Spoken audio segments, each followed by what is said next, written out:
Hari ini Pak Adit akan melakukan presentasi ya Pak ya, melakukan diseminasi. Jadi apa-apa yang sudah didapatkan dari program guru penggerak itu sendiri. Diharapkan apa? Bahwa guru penggerak adalah satu-satunya motor yang mampu menggerakkan hal-hal yang bisa menjadi agen perubahan. Jadi bahwa guru penggerak yang kita harapkan adalah bukan hanya mendapatkan label guru penggerak, tetapi ada perubahan yang terjadi, apa yang didapatkan dengan adanya diseminasi guru penggerak itu sendiri. Dan saya berharap Pak Adit dengan adanya guru penggerak ini, kita berharap Pak Adit menjadikan mampu menggerakkan teman-teman, rekan-rekan kerja yang ada di dalam komunitas sekolah untuk bisa membawa mereka di dalam perubahan-perubahan yang signifikan dalam proses kegiatan pembelajaran, baik secara kreativitas dan juga mereka mampu memiliki inovasi-inovasi sehingga di dalam kegiatan pembelajaran saat ini bahwa pembelajaran tidak hanya berpusat kepada siswa. Jadi siswa bukan satu-satunya objek, melainkan bahwa siswa menjadi subjek di dalam kegiatan pembelajaran itu sendiri. Mudah-mudahan dengan hadirnya Pak Adit selaku guru penggerak yang ada di wilayah Kabupaten Kediri nanti akan menjadi contoh bagi rekan-rekan guru pada umumnya dan juga membawa manfaat dan mampu membawa perubahan-perubahan di SD Sukorejo ini. Ini adalah sambutan dari saya. Waktu saya kembalikan kepada Pak Adit. Monggo Pak. Assalamualaikum warahmatullahi wabarakatuh.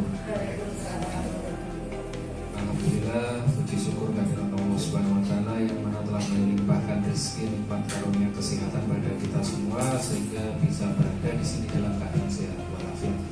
Bapak Ibu guru semua, perlu diketahui yang saya lakukan di sini adalah merupakan diseminasi, yaitu kegiatan penugasan apa yang sudah saya pelajari, apa yang sudah saya dapat. Saya ulang kembali, mungkin saya juga masih terus belajar.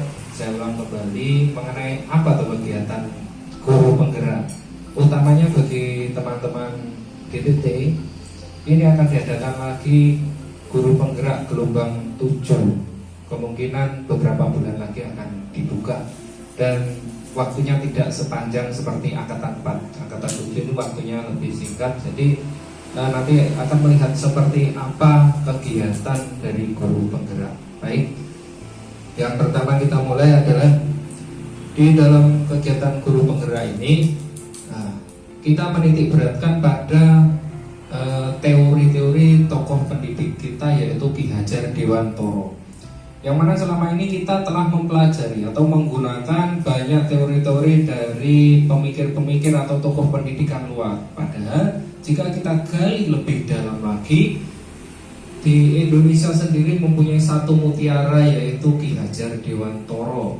Nah, dengan yayasan adiluhurnya, banyak pemikir-pemikir beliau tidak hanya Tuturi Handayani, Engal Sosung Tulodo dan seterusnya, tapi jika digali lebih banyak ternyata banyak sekali. Yang pertama adalah dasar pendidikan KHD, yaitu menuntun.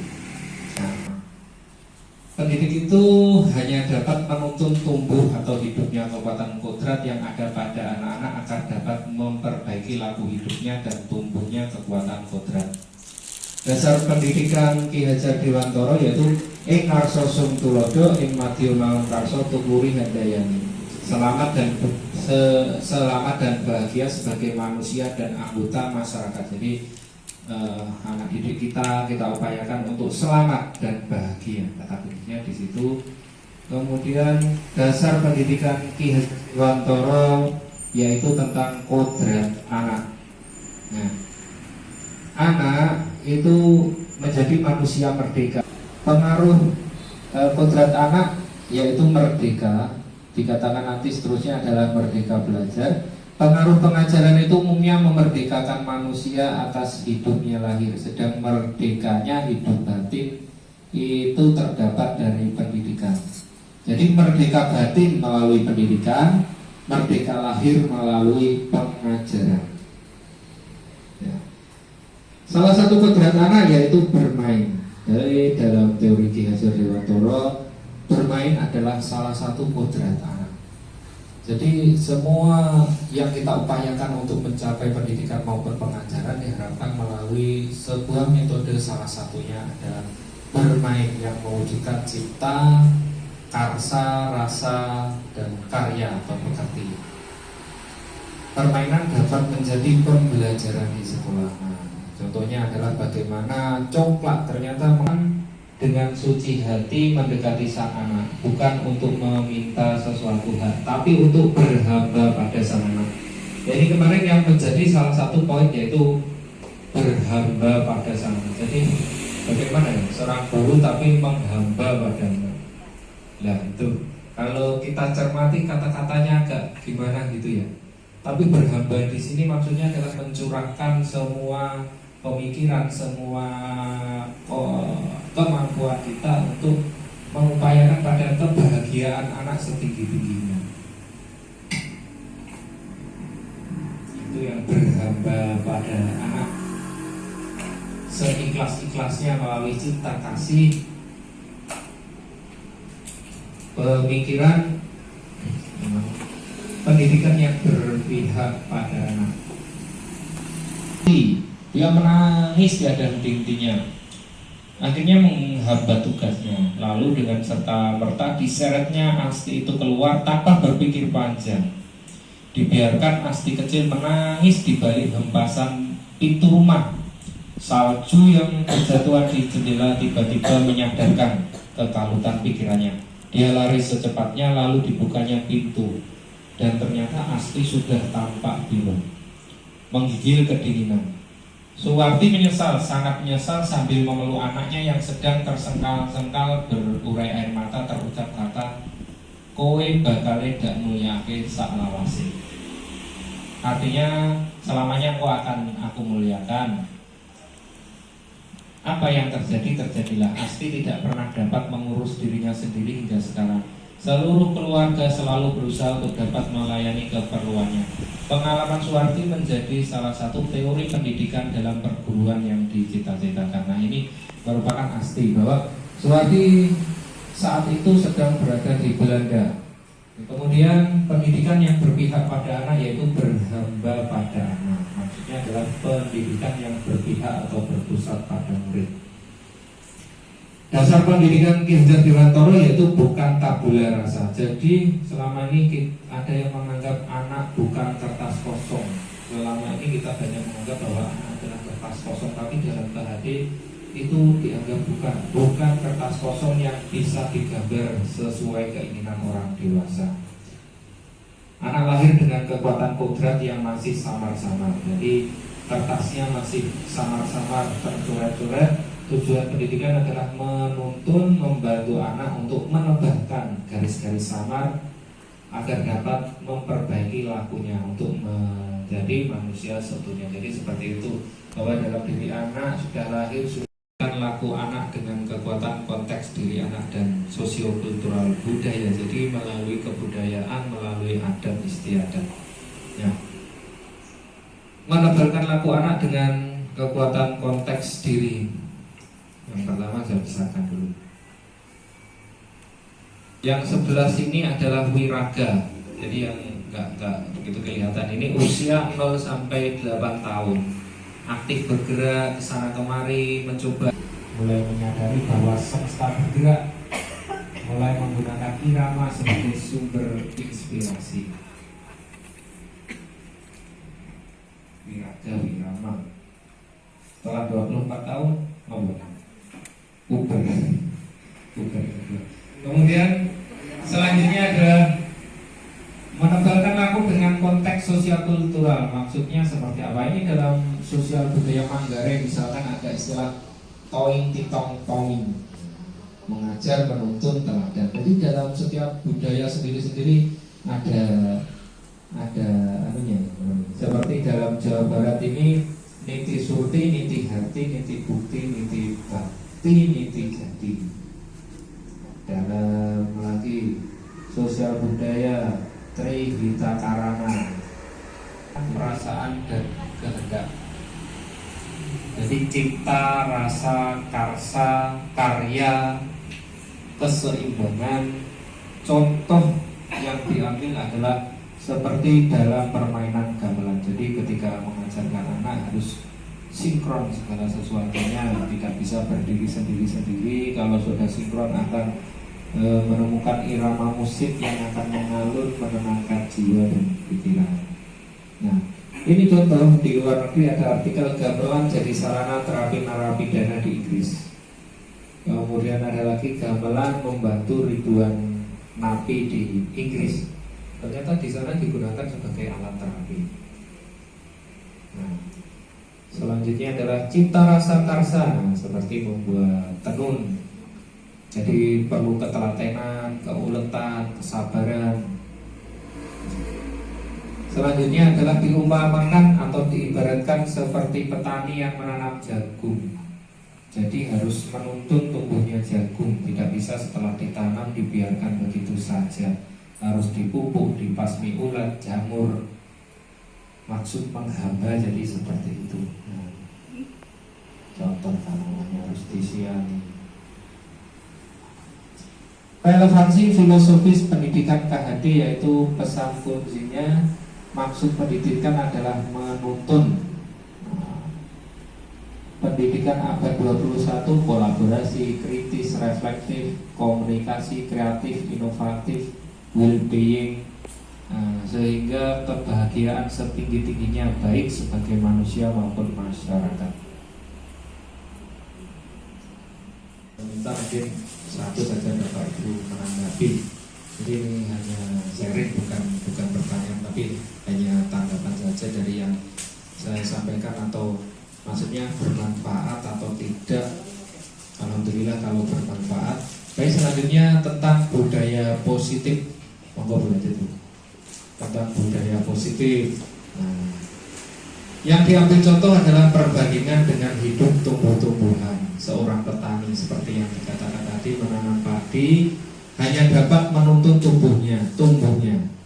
Nah, ia dapat memperbaiki kondisi tanah, memelihara tanaman padi, memberi pupuk dan air, membasmi ulat dan jamur yang mengganggu hidup tanaman padi dan yang lainnya. Lanjut, perubahan paradigma teori kontrol, ilusi kontrol. Jadi nanti ada beberapa posisi, jenengan dapat mencari posisi jenengan itu berada di posisi yang mana. Teori kontrol itu guru mengontrol murid. Kritik dan membuat orang merasa bersalah, dapat menguatkan karakter. Jadi mungkin dikritik, dia memaksa. Apakah makna disiplin? Disiplin itu dalam budaya kita, disiplin telah berubah. Sesuatu yang dilakukan disiplin itu awal katanya adalah belajar, dari bahasa Latin disiplin, yang artinya belajar. Tapi dalam budaya kita menjadi sesuatu yang dilakukan seseorang pada orang lain untuk mendapatkan kepatuhan, dan kepatuhan tersebut menimbulkan ketidaknyamanan, bukan dengan apa yang kita hargai atau pencapaian. Lanjut. Teori motivasi perilaku manusia untuk menghindari ketidaknyamanan atau hukuman. Jadi apa yang akan terjadi apabila saya tidak melakukannya, ini dinamakan motivasi eksternal. Apa yang akan saya dapatkan apabila saya melakukannya, motivasi eksternal.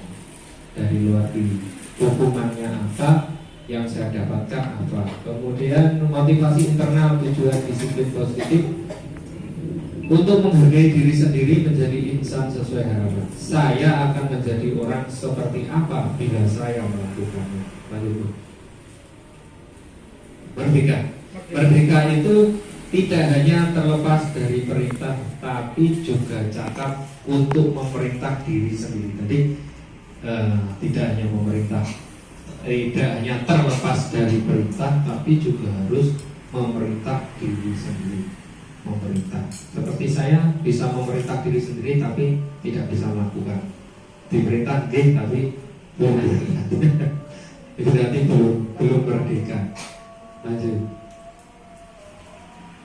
Ini Di dalam lingkaran yang awal adalah peraturan kelas. Jadi yang kita buat di kelas-kelas Bapak Ibu itu kemungkinan masih menjadi peraturan kelas. Di lingkup di luarnya lebih luasnya lagi keyakinan kelas, kemudian luas lagi lingkungan positif, kemudian budaya positif. Lanjut. Keyakinan kelas, hubungan dan penghargaan. Mengapa keyakinan kelas bukan peraturan? Kenapa kok keyakinan? Mengapa ada peraturan harus menggunakan helm bila mengendarai kendaraan roda 2? Mengapa ada peraturan 3M untuk masker, jaga jarak? Mengapa harus datang tepat waktu? Kenapa kok harus ada peraturan itu?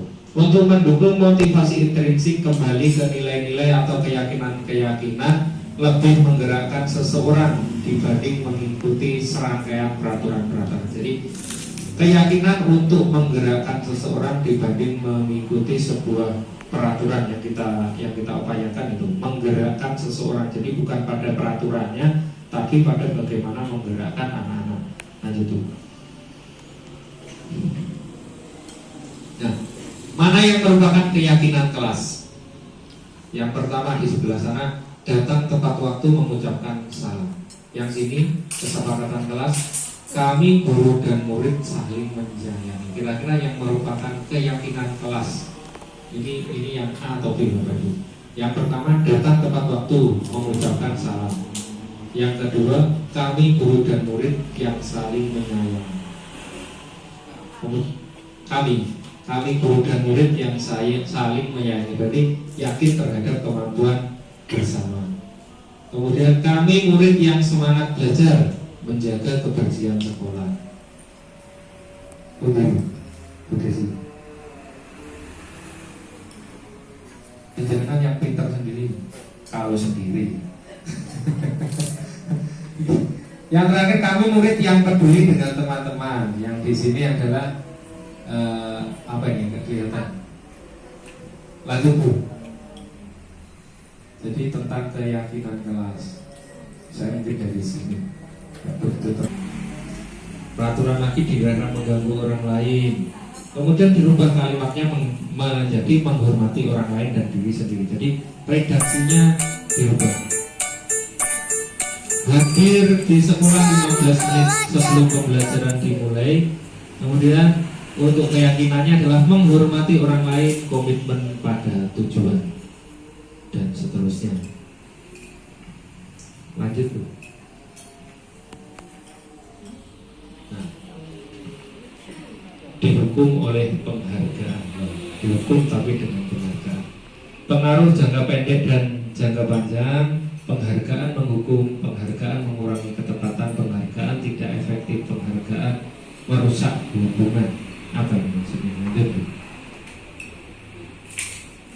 Nah, ini Bapak Ibu guru diminta memilih. Ini termasuk hukuman atau konsekuensi. Tindakan guru yang pertama, menyuruh murid mencatat, saya tidak akan terlambat lagi sebanyak 100 kali karena terlambat datang ke sekolah.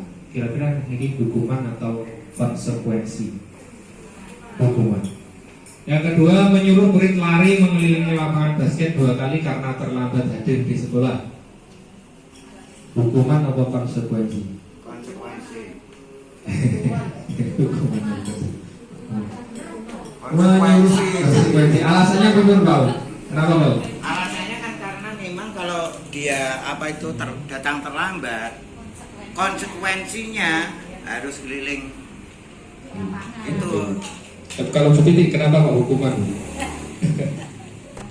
Karena dia melakukan kesalahan. Melakukan kesalahan. Sama-sama punya argumentasi. Kita lihat nanti. Meminta murid push up sebanyak 15 kali karena ke sekolah tidak memakai masker. 15 kali karena ke sekolah tidak memakai masker. Coba kita lihat slide selanjutnya Bu, nanti ada kunci jawabannya. Nah, itu Bu.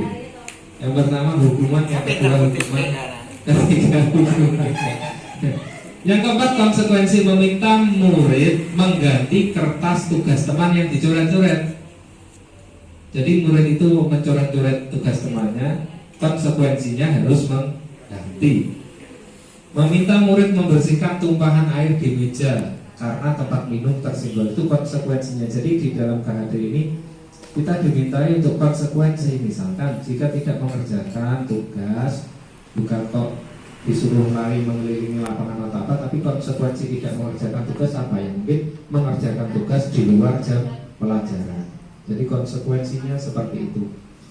Menyuruh murid lari mengelilingi lapangan basket sebanyak 2 kali karena terlambat ikut pemanasan saat pelajaran BJK. Terlambat ikut yang teman-temannya sudah melakukan pemanasan, jadi dia belum mengikuti pemanasan, jadi ini termasuk konsekuensi. Jadi pas, konsekuensi pas, jadi dia sudah panas nanti. Lanjut dulu. Hukuman itu sesuatu yang menyakitkan harus terjadi, jadi bertambah menyakitkan. Kalau konsekuensi sesuatu harus terjadi. Karena kan kalau kita menghamba pada anak, nggak mungkin kita akan menyakiti apa yang kita hambakan. Kemudian yang kedua, membuat anak sakit fisik maupun hati untuk jangka waktu lama. Ini hukuman. Konsekuensinya membuat anak merasa tidak nyaman dalam jangka waktu pendek, jadi tidak menimbulkan efek traumatis. Anak membenci kedisiplinan, anak menghargai kedisiplinan. Perbedaannya di situ. Hukuman berupa paksaan, konsekuensi stimulus tanggapan. Kemudian mendorong anak menyakiti diri sendiri. Kalau konsekuensi mendorong anak agar mudah menyesuaikan diri. Seperti tadi kan, karena tidak ikut pemanasan, lari mengelilingi lapangan 2 kali. Tubuhnya menyesuaikan diri dengan teman-teman yang lain yang sudah melakukan pemanasan. Hukuman merupakan konsep diri yang buruk. Konsekuensi konsep diri yang baik. Anak belajar untuk menyembuhkan kesalahan. Untuk konsekuensi, anak belajar untuk mematuhi peraturan. Marah, rasa bersalah, dipermalukan, merasa tak dihargai, itu merupakan hukuman. Untuk konsekuensi, kehilangan hak, dibuat tidak nyaman, diasingkan untuk sementara atau time out. Lanjut tuh. Yang kebutuhan dasar. Belong. Nomor kepemilikan. Kepemilikan akan sesuatu. Makanya kalau kita sudah memiliki sesuatu, nah, kita berusaha mempertahankan sesuatu dengan tersebut, bahkan berusaha menambah yang lebih. Power, kekuasaan, freedom, kebebasan, dan fun adalah kegembiraan. Mungkin ini salah satu curhat mama nih. Dari kebutuhan dasar manusia ini yang mungkin saya takutkan adalah power. Mungkin Bu Titi, ini guru penggerak nanti kan untuk yang sudah PNS ini diarahkan untuk lebih menjadi kepala sekolah. Jadi siap dan siap ternyata seperti itu. Tapi ada yang saya takutkan Bu. Saya ya wis lah buat Pak Hermawan. Yang saya takutkan gini, kalau nanti misalkan menjadi kepala sekolah, saya akan menyukai kekuasaan, itu yang saya takutkan. Kembali lah ya itu tadi. Kalau saya terlalu menyukai kekuasaan, nanti bahaya atau betul Pak Gus? Pak Gus nih? Tidak apa-apa ya Pak Gus.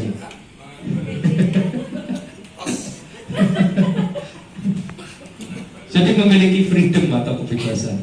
Lanjut Bu. Ibu guru bilang aku tidak boleh bersenandung sewaktu mengerjakan tugas. Katanya kelas harus tenang, tidak ada suara. Padahal kan aku suka dan senang menyanyi. Dan yang kedua, ibu guru tidak menyapaku hari ini pada api, malah ibu guru nunjukin ke teman-temanku di depan kelas. Dua next dulu. Lanjutnya Bapak jawabannya lagi, next lagi. Oh kehapus berarti. Kembali lagi ke tadi. Artinya ada jawabannya. Saya lupa. Baik. Merupakan kebutuhan tadi. Atasnya lagi Bu. Atasnya Bu. Atas belonging, power, freedom, dan fun. Ke bawah lagi Bu. Bawahnya lagi. Jadi terlalu jauh. Nah, ibu guru bilang aku tidak boleh bersenandung sewaktu mengerjakan tugas. Katanya kelas harus tenang, tidak ada suara. Ini merupakan kebutuhan akan fun atau kegembiraan. Ibu guru tidak menyapaku hari ini padahal aku pakai jepit rambut baru. Jepit rambut itu belonging berarti dia kepemilikan. Aku bosan masa pelajarnya cuma gitu-gitu aja kenalan ibu guru. Ini sesuatu hal yang baru, ini kan apa berarti?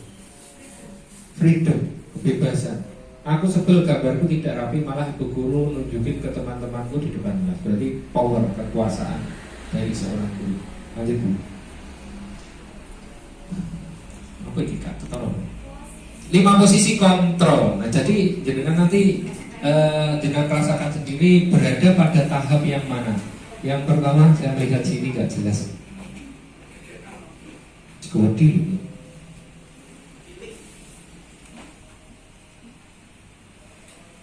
Kelihatan ya. Saya baca yang ada identitas gagal atau kontrol dari luar, yaitu berupa penghukum dan pembuat merasa bersalah. Seperti apa penghukum dan pembuat merasa bersalah? Misal menghardik, menunjuk, menyakiti, menyindir.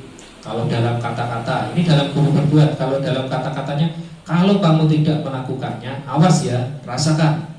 Kemudian hasilnya siswa menjadi memberontak, menyalahkan orang lain. Kaitan dengan dunia berkualitas, murid meletakkan guru di luar dunia berkualitas. Muridnya berkata, biarkan saja, nanti juga marah-marah lagi. Dampaknya adalah mengulangi kesalahan. Itu jika menjadi seorang penghukum. Yang kedua adalah membuat merasa bersalah. Misalkan guru berbuatnya ceramah dengan mengatusnya, seharusnya kamu itu ibu kecewa karena, kemudian guru berkata, kamu seharusnya sudah tahu, ibu lelah sekali mengatakannya, ibu stres. Kemudian hasilnya adalah menyembunyikan atau berbohong. Kaitan dengan dunia. Kemudian di mana posisi Anda saat ini? Saat ini posisi saya, menurut saya sendiri, masih berada, mungkin naik ke pemantau, teman atau ke pemantau, tapi belum sampai ke tingkat manajer. Bagaimana perasaan Anda saat ini? Perasaan saat ini masih biasa-biasa saja. Ya tentunya ada hal baru yang dipelajari. Saya pun juga baru mengetahui ini, ternyata posisi saya belum menjadi seorang manajer di kelas, tapi mungkin masih menjadi teman atau pemantau. Lanjut Bu. Nah, bersama-sama pada hitungan ketiga mempraktekkan nada suara kelima posisi kontrol dengan pasangan Anda. Ini waktu di sana. Jadi posisi sebagai penghukum apa? Awas ya. Membuat orang lain merasa bersalah, teman, pemantau atau manajer. Jadi membuat orang lain merasa bersalah seperti ini. Kasus pengontrolan diri yang dilakukan beberapa waktu yang lalu, ada mahasiswi kalau nggak salah yang menggugurkan kandungan dan akhirnya bunuh diri karena pacarnya seorang polisi yang mengontrol jalan pikiran. Seperti ini malam yang baru yang kasus Mas Aris nanti tinggal itu layanan putus. Jadi Mas Aris itu pandai sekali. Jadi padahal dia yang bersalah, tapi memutarbalikkan psikologis seakan-akan perempuan yang bersalah. Konangan selingkuh kamu ini ya, HP-mu ini dia dengan siapa? Kamu itu terlalu mencampuri urusan pribadi saya. Ini HP untuk bekerja gini-gini. Jadi memutarbalikkan sehingga perempuan itu merasa bersalah dan akhirnya yang bersalah ini tadi menang. Dan itu sering saya lakukan. Yang saya mau ya. Lanjut Bu. Sedangkan apa yang sedang kamu kerjakan? Nobody. Lanjut. Ini ada beberapa pertanyaan. Kapan saya bisa harapkan ini selesai? Lanjut. Di mana Anda sewaktu kami mengadakan nota karya? Lanjut. Nah ini restitusi. Nah, restitusi adalah proses menciptakan kondisi bagi murid untuk memperbaiki kesalahan mereka sehingga bisa kembali ke kelompok ini. Pernah saya terapkan beberapa waktu lalu di kelasnya Pak Kuswati. Waktu itu ada tugas membuat segitiga restitusi, sudah saya terapkan. Lanjut Bu, seperti apakah segitiga restitusi? Jadi bukan untuk menebus kesalahan, tapi untuk belajar dari kesalahan, memperbaiki hukuman, berupa tawaran bukan paksaan, menuntun untuk melihat ke dalam diri, mencari kebutuhan dasar yang mendasari tindakan, memperbaiki diri, fokus pada karakter, fokus pada solusi lain. Lanjut. Nah, ini segitiga restitusi. Yang pertama adalah menstabilkan identitas. Kamu bukan satu-satunya yang pernah melakukan ini. Misalkan ada anak melakukan kesalahan, jadi langkah pertama kita adalah mendekati. Nah, misalkan kamu bukan satu-satunya yang pernah melakukan ini. Setiap orang pasti pernah melakukan kesalahan. Jadi diumpamakan kita mendekati dari yang tidak mengerjakan tugas. Jadi kita dekati, kamu bukan satu-satunya yang pernah melakukan ini. Setiap orang pasti pernah melakukan kesalahan. Tentu punya alasan, ditanya alasannya apa. Adakah cara yang lebih efektif? Kira-kira kamu bisa mengerjakan tugas dengan cara seperti apa? Nilai-nilai yang telah kita sepakati di kelas. Kemudian kamu ingin menjadi orang yang seperti apa? Ini dikatakan adalah menanyakan keyakinan. Lanjut dulu. Nah, dalam tahap menstabilkan identitas, misalkan guru berkata, berbuat salah itu hal yang manusiawi, tidak ada yang sempurna. Bapak Ibu juga pernah berbuat salah. Kita pasti menyelesaikan masalah ini. Tapi Bapak Ibu tertarik untuk mencari tahu siapa yang benar, siapa yang salah. Bapak Ibu tidak tertarik untuk mencari tahu siapa yang benar dan siapa yang salah, tapi lebih tertarik untuk menyelesaikan masalah. Kalau kamu menyalahkan dirimu sendiri terus-menerus, apakah kamu bersikap baik pada dirimu sendiri? Lanjut dulu. Kemudian guru berkata, kamu bisa saja kan melakukan hal yang lebih buruk, tapi kamu tidak melakukannya. Kamu pasti punya alasan. Apa yang paling penting bagi kamu? Lanjut dulu. Nah, ini dalam menanyakan keyakinan yang ketiga. Apa nilai yang kita percaya di kelas atau di sekolah kita? Nilai-nilai kebajikan apa yang kita sepakati dan seterusnya. Ini tetap menanyakan keyakinan. Lanjut. Nah, ini ada contoh yang panjang sekali. Lanjut Bu. Sudah dijelaskan dengan tadi. Lanjut. Hal baru apa yang mengubah paradigma saya? Nah, perasaan apa yang muncul selama mengikuti sesi ini? Ditanyakan pada saat kegiatan refleksi. Lanjut Bu. Nah, terima kasih. Ini ada. Kalau belum tahu, saya kecilnya ganteng sekali. Ya Allah. Saya minta tolong ini tadi. Ya seperti ini, guru penggerak kegiatannya Pak Catur. Jadi nggak mempelajari sesuatu hal yang sulit, mempelajari sesuatu yang fundamental, fondasi dari teori-teorinya Ki Hajar Dewantoro. Jadi mengulas lebih jauh tentang teori-teorinya Ki Hajar Dewantoro, bagaimana cara kita mendidik anak menurut Ki Hajar Dewantoro. Terima kasih, itu saja. Saya kembalikan ke Ibu Kepala Sekolah. Ada teman-teman yang menanggapi, silakan. Monggo Pak. Tapi yang saya anggap kurang itu adalah mulai awal sudah ditayangkan di sana adalah tentang Ki Hajar Dewantoro. Nah, kenapa kok tidak diulas tentang apa yang ada di dalam Ki Hajar Dewantoro, terutama adalah slogannya Dewantoro, yaitu seperti ing madya mangun karsa, ing ngarsa sung tulodo, ing madya mangun karsa tuturi handayani. Nah, sedangkan di situ judulnya adalah guru penggerak. Nah, seharusnya itu yang lebih diutamakan. Ini bukannya saya menggurui, enggak, mungkin bisa menambahkan saja. Jadi yang lebih ditekankan itu adalah dengan guru penggeraknya. Sementara ini tadi adalah penanganan dan lain sebagainya tentang anak dan lain sebagainya. Karena di situ tadi banyak sekali hal-hal yang nggak jelas yang disampaikan. Jadi umpamanya dijelaskan satu persatu, itu sebetulnya itu tadi tidak gampang, sangat dan sangat sulit. Saya sendiri itu menjadi patokan saya. Itu sulit sekali melaksanakan yang dikatakan Ki Hajar Dewantoro itu. Contohnya tadi seperti saya yang sangat tertarik satu, jangan hanya bisa menyuruh atau memerintah, kepada anak-anak, tapi diri kita sendiri. Itu seperti yang dikatakan seperti para kiai dan lain sebagainya. Jadi intinya itu kita sebagai guru atau orang tua itu jangan nuturi dok. Jadi memberi contoh. Jadi memberi contoh dulu, anak nanti lebih enak disuruh dan melihat orang tuanya atau gurunya sudah memberi contoh. Gambarannya itu tadi seperti itu kalau menurut saya. Tapi itu tadi tidak diulas secara panjang. Hanya disampaikan aja, jangan hanya bisa menyuruh. Tapi kalau bisa jangan menyuruh anak, tapi diri kita sendiri tadi disampaikan seperti itu toh. Nah, itu ada sulit sekali itu kalau kita betul-betul memahami kata itu. Jadi seperti ini tadi sayang sekali yang saya terima itu tentang slogan dari Ki Hajar Dewantara itu tidak dimunculkan yang paling utama.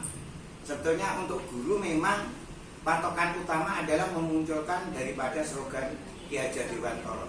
Jadi kalau di depan itu bisa menjadi contoh, kalau di tengah itu bisa merangkul, kalau di belakang itu adalah bisa mengayomi.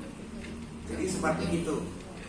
Itu yang sangat sulit sekali. Ini tadi banyak sebetulnya materinya bagus-bagus, tapi kelihatannya tadi kurang runtut, potong-potong antara item satu, item.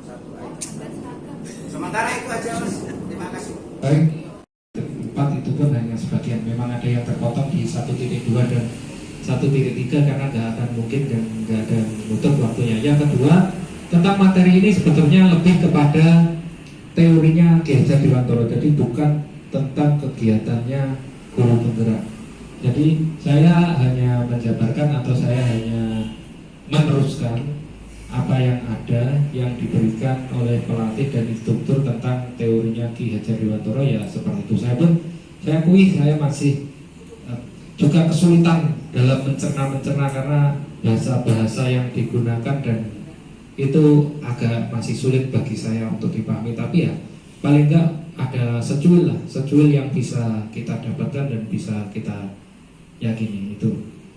Terus untuk materi yang memang kurang mungkin agak terpotong-potong, ya alasannya itu tadi saya padatkan karena ini saja kami tempuh dalam waktu 2 bulan itu setiap hari ada tugas-tugasnya. Jadi dan saya sendiri juga kadang belum memahami apa yang saya baca. Ada beberapa bagian yang saya masih mengulang-ulang sampai sekarang masih agak sulit untuk mencerna. Ya itulah memang realitanya. Tapi terima kasih sekali Pak Om atas masukannya, masukan untuk saya bisa lebih baik lagi. Mungkin terima kasih Bapak Ibu. Sebelum saya kembalikan ke Ibu Kepala Sekolah, saya sekali lagi mengaturkan terima kasih sekali dan mohon maaf mengganggu waktunya. Wassalamualaikum warahmatullahi wabarakatuh. Yang sudah menyampaikan diseminasi tentang sekolah penggerak. Saya menyambung lagi dengan Pak Umoyo. Yang diaturkan Pak Umoyo adalah benar. Itu adalah landasan real ajaran Ki Hajar Dewantara adalah dengan sesung tulodo ing matio mangunkarso tut uri handayani. Tetapi mungkin ini Pak Um, ada hal-hal yang belum kita pelajari. Jadi ada bagian-bagian yang diajarkan oleh Ki Hajar Dewantara yang dijabarkan tadi oleh Pak Adit.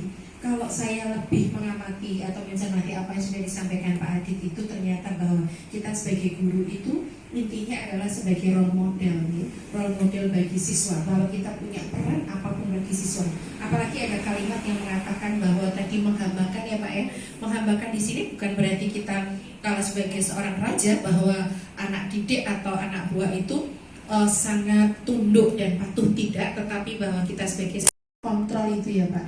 Dan saya juga pernah mengambil Bapak Ibu, saya mengambil kemarin muspektis itu ajaran Ki Hajar Dewantara bahwa rumah adalah juga sekolah, dimanapun menjadi tempat sekolah, itu yang paling penting. Dan terima kasih, apresiasi sekali buat Pak Adit. Mudah-mudahan harapan ke depan Pak Adit tetap nih, jadi bahwa panjenengan membawa agen perubahan bagi kami semua di SD Sukoharjo 1. Terima kasih Bapak Ibu, waktu yang sudah diberikan kepada Pak Adit dan kami semua. Yang paling penting dan jelas hari ini kita juga tambah ilmu ya dari apa yang disampaikan oleh Pak Adit.